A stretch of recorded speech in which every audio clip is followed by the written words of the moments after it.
Yan na guys, puno na ang ating puluhan. Pag natuyo yan guys, napakaganda. Saka pa natin ang kurtihan yan guys. Ito yung magpulo ng plastic. Kailangan tsagain mo.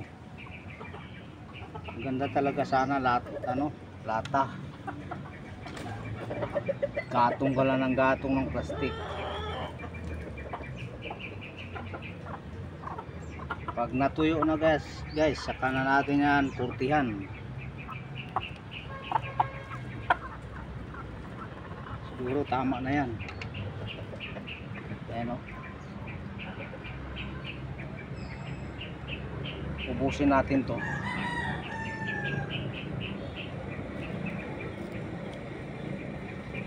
Pupulo ng plastic.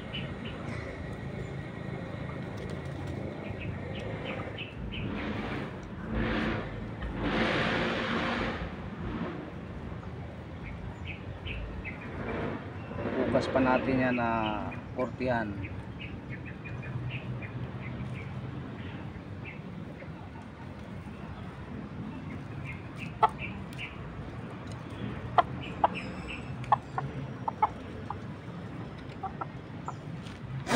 Ayos na yan guys.